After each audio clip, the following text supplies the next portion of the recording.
Alright guys, so here we are with the game plan for the Mutant section. For the first node, we need to clear the first wave, or at least enough that Hela is going to spawn in. And for the second attack, we're going to abuse the Astonishing Speed Manipulation through the Jubilee passive. Then for node 2, there's going to be a couple of different ways you can do this. The one I found is what I had to do to get through difficulty 10. So I'm going to share that with you because it's the most intricate, and I think it'll get you the furthest out of your roster. However, I will mention some little shortcuts you can do along the way if you don't have certain teams built up. So we're going to do many sacrifices, we're going to clear the Emma, we're going to spawn the last wave in, and then we're going to make sure we leave with Weapon X cooldowns intact, specifically Omega Red. So here we go into node 3. And for node 3, let me just rewind that for a second. For node 3, we're going to clear enough of node wave that Hela spawns in, like we just said, and then we're going to clean up with Astonishing X-Men with cooldowns intact. So my suggested team is the Uncanny team. I actually don't know what other team could get through this enough to spawn in the Hela. I assume X Factor can, but if you have X Factor built, I'm going to suggest you use them for a different problem later. So this attack right here, I posit this is pretty important. T'Challa uses his ultimate. It does a crazy amount of damage, but you can't let anybody die except Colossus. Because if you lose Phoenix and she doesn't actually use her special, then Cyclops doesn't get charges, and then he's not going to be able to ultimate turn 2 if Phoenix does happen to die before then. This fight that you're about to see is a little bit of an anomaly though, as you're about to see. So we special. And now what I need to do is I need to make sure I stun the Yondu and hopefully the Dazzler. But, or sorry, not the Dazzler, the Dagger. But you're going to see I actually get a full stun on everybody. That's not necessary, especially if your Phoenix didn't get hit by the T'Challa and then kill herself on the special. But as you see, because we got all those turns and Phoenix died, Cyclops was able to use his ultimate turn 1 as well, and we get people super low. They sit through those stuns, and then boom, we kill 2 people, we get a couple more people down, and the next wave drops in. So this is a success, and at this point, it really doesn't matter what happens. Even though we're going to get that Ebony Maw charge, that's perfectly fine. So, I will mention, I play this a little silly. So I have Dagger, Kate, and Thanos super low. Thanos is about to ultimate, so you might as well take him out. But I could have left the Dagger and the Kate, and they would have fed Speed Bar to the Astonishing X-Men on the next attack. That's really handy to have, because the Astonishing X-Men speed manipulation isn't quite as powerful as the symbiotes. So you can actually run out of the Speed Bar advantage, and then you get hit by the enemy team. When I was doing difficulty 10, that happened to me with Colleen, who even threw offense down as soon as she used her ultimate, I died. So if you want to leave those enemies up, that's fine. However, summoning in the Hela is more than enough to make sure you can get through this. So now we're going to go with Astonishing X-Men.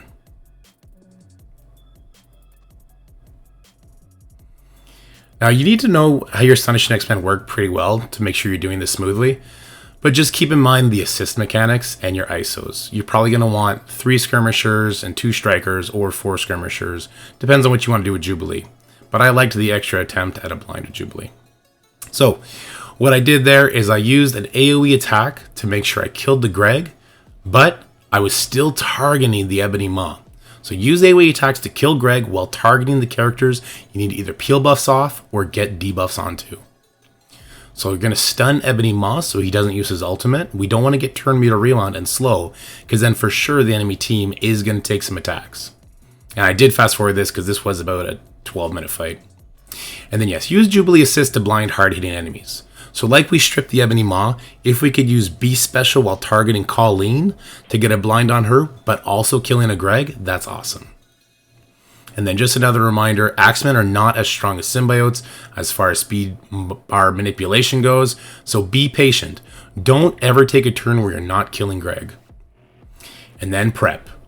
With just Hela left, get all your cooldowns back for your Astonishing X-Men so that you're able to tackle Node 4 with ease. And that's it, guys. That's Node 3. Pretty simple if you have that Uncanny team ready. Let me know in the comments if you have an alternative for that. So node 4. Node 4 to me is the second hardest node in this Scourge. On difficulty 10, it gave me the biggest problems. It's really going to depend on your Mutant roster, because I utilize a large amount of teams for this. So for node 4, you can do 4 to 5 hits. We're going to pull the Emma special in the first hit. Then we're going to mind control damage onto Emma. Next attack, we're going to kill the Emma. We're going to follow that up with another kill onto Madeline. And then we're going to clean it up with Weapon X, making sure that the cooldowns specifically for Omega Red are intact. So the first thing I want to do is throw in a sacrifice team. Again, I said this in the last video, but make sure that if you have the Scourge that they get energy back when somebody dies, you cannot use this method. So send in weak characters to pull just past the Emma Special. Obviously, Emma Special is not going to kill you because it doesn't do damage, but you want to die really soon after. Like, I don't want to pull Silver Samurai abilities, and I don't want Emma to get her next turn. So I threw in a very weak Madeline and a Domino. We get the basic from Madeline, so she still has her special up, and then Graviton finishes the Domino. So that's good. That's all I wanted to do. I wanted to put her in diamond form.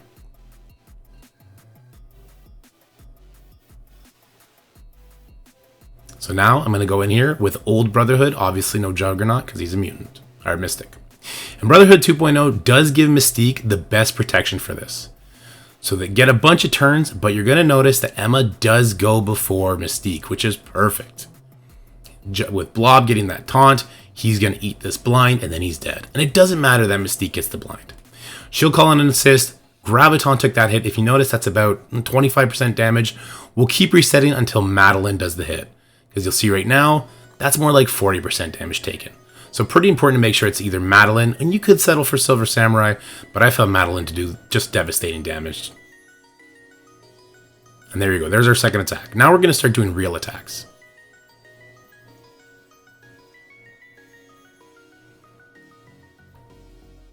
So I'm going to go in here now with X Factor, Wolverine, and Emma. The Emma's to cancel out the other Emma's speed, and this lets me just kind of get the crit train rolling and make sure my X Factors get to take 2 turns instead of just 1. You need to land this defense down. You can keep resetting it until you get it on both Emma and Madeline, and even Silver Samurai. The more damage you get on everybody, the better.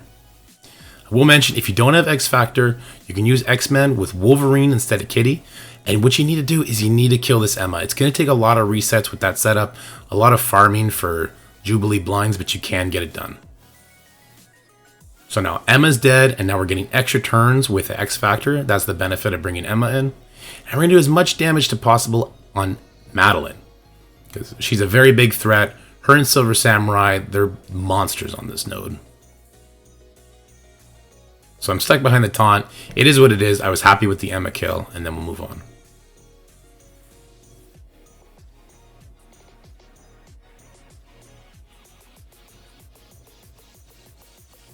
So there you go. There's attack number 3. We do get a little bit of extra damage on Silver Samurai, but not too much because he had a big barrier. You could keep resetting that until you have blind up on the Madeline. It would take a different kind of sack in the beginning to get Silver Samurai to use his ultimate turn 1.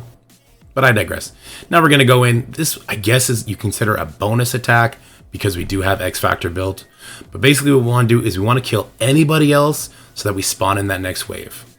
If you don't have X Factor, you can't spawn in that next wave. It doesn't mean this node's unbeatable. It doesn't mean you're going to super struggle.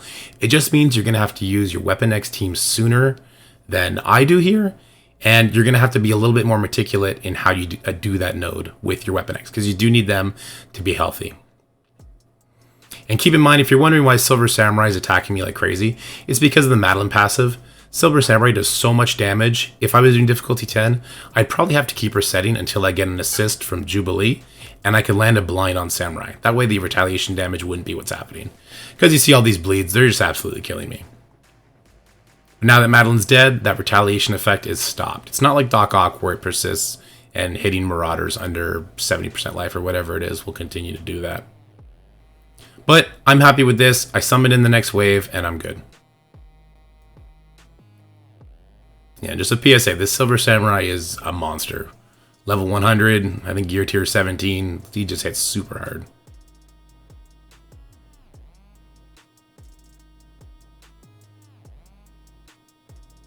I'm just whittling him down now. Just want to make sure that the next attack, he falls over just a little bit sooner, a little bit easier. Sabretooth, you might think like, hey, my Sabretooth is crazy strong in war. It doesn't seem to hit as hard on this node. So Silver Samurai definitely a primary target now.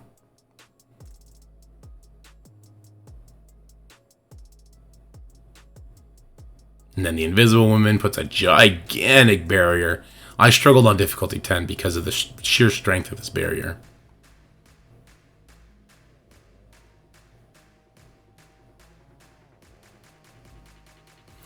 And a little mention, this is, I guess, for the Krakens. Even at 3 yellow star, if your full unlimited team is built, they can take the place of either X Factor or Axemen, or you can do another extra bonus attack. The unlimited team is an absolute monster team. On difficulty 9, difficulty 10, you probably want to have around a 600 to 700k team. But here's the money shot, and I am going to use Gambit because I'm not going to use the unlimited team. And I'm going to throw in Sinister as well with my Weapon X 3-piece, because we already use Wolverine. So I'd love to get an ability block onto this Silver Samurai. He does resist it there. If it was difficulty 10, or if you're struggling to land it, I'd suggest resetting till you do land it. And Gambit is a hero mutant, so he will not be usable in any other part of this Scourge mode, so you might as well throw everything you have, as far as Gambit cooldowns go, at the enemy.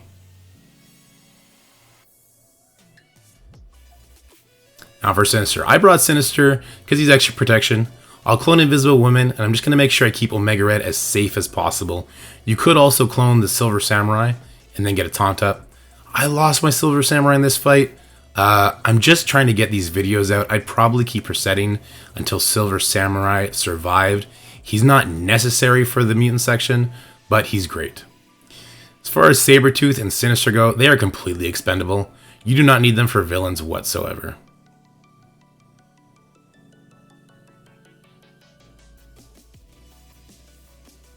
Make sure you're using your Omega Red as a striker. That percentile damage on these high-leveled, high-health characters is super strong.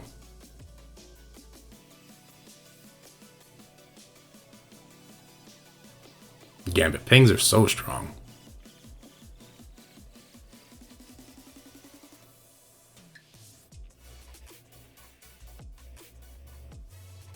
And just another mention, Silver Samurai is super useful. It is a luxury, I suppose, but he can be very clutch in the villain sections, particularly on Node 1, where he can do a stun on the Icarus, give an assist to your Omega Red, who's coming in with an extra striker attack.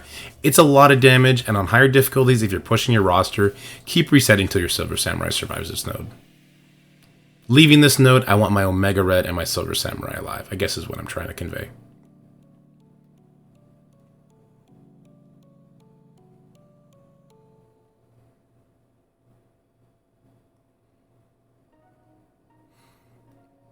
We see Omega Red has both of his cooldowns up. It's very important that he enters the villain section with either special or ultimate up, but preferably both. And guys, that's going to wrap up the villain section. I hope you enjoyed this. I hope it helped you. Obviously, Scourges chain things. If you're going to have extra turns needed for your special or your ultimate, you're going to have to play this a little bit slower, a little bit more meticulous. But we're going to talk about Scourges and how useful they actually are in this mode, in this event, compared to the last one. Bye for now. Alright guys, we do have to talk about Scourges. I'm going to do that after I do all the node stuff. It seems in this event that the Scourges are worth less value than just doing a higher difficulty. Now that does revolve around your Young Avengers and how you're able to tackle Node 5. A lesser difficulty does have a lot less life.